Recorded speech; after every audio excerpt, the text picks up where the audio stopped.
सियासी रहनुमा मजलिस इत्तेहादुल मुस्लिमीन के आज के मेहमान जनाब बैरिस्टर असदुद्दीन अवैसी साहब की वजह से आज का ये प्रोग्राम मुनाकिद हुआ।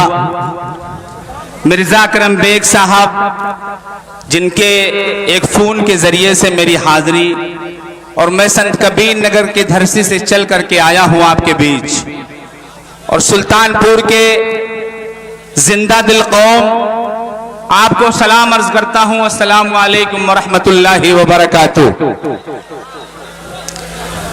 इस शेर के साथ मैं प्रोग्राम का आगाज करना चाहूंगा कि भीड़ के माहौल में रहकर भी तन्हा कौन है। भीड़ के माहौल में रहकर भी तन्हा कौन है, ये तो झूठे भी बता देंगे कि सच्चा कौन है। ये तो झूठे भी बता देंगे कि सच्चा कौन है। और भेड़ियों के झुंड में तुम शेर को आने तो दो, भेड़ियों के झुंड में तुम शेर को आने तो दो, फैसला हो जाएगा जंगल का राजा कौन है। फैसला हो जाएगा जंगल का राजा कौन है। जिस तरह से पूरे हिंदुस्तान के अंदर सियासी सरगर्मियां हैं और जो सरकार आज से 7-8 सालों के अंदर जो मुस्लिम के नाम पर, हिंदू और मुस्लिम के नाम पर जो हमें बांटने की कोशिश की है, उनसे हमें होशियार रहना है। जो सियासी चोले पहनकर हमारे बीच नफरत बोने का काम कर रहे हैं। 2022 का आने वाला चुनाव, आपके बीच में ऐसे चेहरे आएंगे जो सियासी चोले पहनकर हमारे बीच में आएंगे, वोट की बात करेंगे, लेकिन फैसला आपको करना है। सुल्तानपुर के अच्छे लोगों, मैं आपसे एक बात कहना चाहता हूं कि आपको और हमें होशियार रहने की जरूरत है। हमें समाज में रह करके हमें चेहरों को पहचानना है कि कौन सा चेहरा हमारे लिए कैसा है। जब तक आप एक जिंदा बनकर नहीं जिएंगे, तब तक आपको इसी तरह से सताया जाएगा, इसी तरह से तमाम मुश्किलों का सामना किया जाएगा। मैं एक बात कहूं आपसे, किसी शायर ने कहा था कि चलो सच बोलने वालों से रिश्ता कर लिया जाए, चलो सच बोलने वालों से रिश्ता कर लिया जाए, खुद अपने आप को दुनिया में तन्हा कर लिया जाए, खुद अपने आप को दुनिया में तन्हा कर लिया जाए। बहुत बर्बाद कर डाला है हम दोनों को नफरत ने, चलो लफ्ज़े मोहब्बत लिख के सजदा कर लिया जाए। मेरे दोस्तों, हिंदुस्तान का जो माहौल इन्होंने जो खेती एक नफरत की तैयार की है, उसे हमें काटने की जरूरत है। एनआरसी का मुद्दा हुआ, आप लोगों के सामने एक बहुत बड़ा मुस्लिम तबका जो सड़कों पर उतर आया था जब संसद भवन में एक बिल पास किया गया था एनआरसी के नाम पर, आपने अपने नजरों के सामने देखा। आइए हजरात, मैं एक छोटा सा शायर हूँ, संत कबीर नगर की धरती से चल करके मैं आपके बीच में आया हूँ। यूट्यूब के जरिए से आपने बहुत सारी नज़में और बहुत सारे मुशायरों को सुना होगा। मैं चाहता हूं कि एक पतला 2-3 शेर पढ़ करके फिर मैं अपनी जगह लेता हूं, क्योंकि वक्त बहुत कम है और सबको हमें सुनना है। असल हमारा जो सुनने का मकसद है वो हमारे मजलिस इत्तेहादुल मुस्लिमीन के बैरिस्टर असदुद्दीन अवैसी साहब को सुनना है। तो मैं 4 मिसरे से अपने शेरी सफर का आगाज करता हूँ, हाजिर करता हूँ, मुलाहिजा फरमाए कि कौम को अब मुत्तहिदे हो गए दिखाना चाहिए, कि कौम को अब मुत्तहिदे हो गए दिखाना चाहिए, कि कौम को अब मुत्तहिदे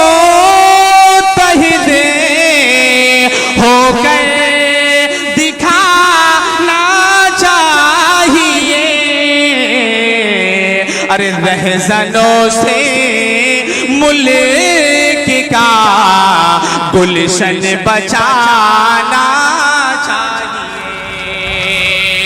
रहज़नों से मुल्क का गुलशन बचाना चाहिए। और हिंदू हो मुस्लिम हो या कि हिंदू हो मुस्लिम हो सिख हो, सबका मालिक एक है।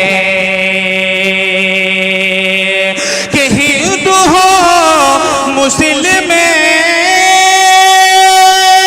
हो सिख हो, सबका मालिक एक है। एक दूजे का न हमको दिल दुखाना चाहिए। एक दूजे का न हमको दिल दुखाना चाहिए। जिनका रब है एक, उनको एक होना चाहिए। और एक शेर इस नज़्म का हाजिर करता हूं, मुलाज़ा फरमाए कि कौम को अब मुत्तहिद होकर दिखाना चाहिए। और झूठ में कारी दगा ग़ीबत कबीरा है गुनाह। अरे उनसे इस्लाम हमको बाज़ आना चाहिए। अगर तरक्की चाहते हो यूपी में ऐ दोस्तों, अगर आप भी मेरे दिलों के तर्जुमाने करेंगे तो आप अपने हाथों को बुलंद करिएगा। मैंने जो कहने की कोशिश की है उसको सुन करके आप बताएं कि गर तरक्की चाहते हो यूपी में ऐ दोस्तों, कि गए तरक्की चाहते हो यूपी में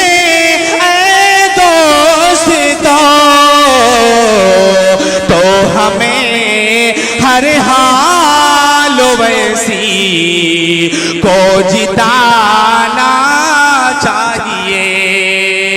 तो हमें हर हाल वैसी को जिताना चाहिए। कौम को अब मुत्तहिद होकर दिखाना चाहिए। और एक शेर में पढ़ करके फिर अपनी जगह लेता हूँ। ये तमाम सरकारों के नाम ये शेर हैं जो इंसानियत की हिफाजत करने में नाकाम हैं। उनके हवाले से मैं 4 मिसरे पढ़ता हूँ फिर अपनी जगह लेता हूँ कि हमारी बेबसी देखो, कि हमारी बेबसी देखो उन्हें हम दर्द कहते हैं। हमारी बेबसी देखो उन्हें हम दर्द कहते हैं। जो उर्दू बोलने वालों को दहशतगर्द कहते हैं, जो उर्दू बोलने वालों को दहशतगर्द कहते हैं। अगर दंगाइयों पे तेरा बस नहीं चलता, अगर दंगाइयों पर तेरा कोई बस नहीं चलता तो सुन ले ऐ हुकूमत हम तुझे नामर्द कहते हैं। तो सुन ले ऐ हुकूमत हम तुझे नामर्द कहते हैं। और जबान चलने लगी, लब कुशाई करने लगे। जबान चलने लगी, लब कुशाई करने लगे, नसीब बिगड़ा तो भूखे बुराई करने लगे। और हमारे कद के बराबर ना आ सके जो लोग, हमारे कद के बराबर ना आ सके जो लोग हमारे पांव के नीचे खुदाई करने लगे। कौमी यकजहती की बहुत सारी बातें आपने सुनी होगी, लेकिन ये छोटा सा शायर एक छोटा सा मशवरा, मैं तरीका बता करके आपको जा रहा हूँ, अपनी जगह लेता हूँ और ये कहना चाहता हूँ कि अगर आप अशफाकुल्ला खान हैं तो आप अपने पड़ोस में तलाश कीजिए कि राम प्रसाद बिस्मिल भी कोई है, ये आपका काम है। लेकिन अगर आप राम प्रसाद बिस्मिल हैं तो आपको ये तलाश करना है कि हमारे पड़ोस में भी कोई अशफाकुल्ला खान है। इस तरह की जहनियत को हमें पैदा करना होगा हिंदुस्तान के अंदर, तभी जाकर के एक शायर ने उदय प्रताप सिंह ने कहा था कि न तेरा है न मेरा है, ये हिंदुस्तान सबका है, और नहीं समझी गई ये बात तो नुकसान सबका है। और जो इसमें मिल गई नदियां वो दिखलाई नहीं देती महासागर बनाने में, मगर एहसान सबका है, महासागर बनाने में मगर एहसान सबका है। अस्सलामु अलैकुम व रहमतुल्लाहि व बरकातहू।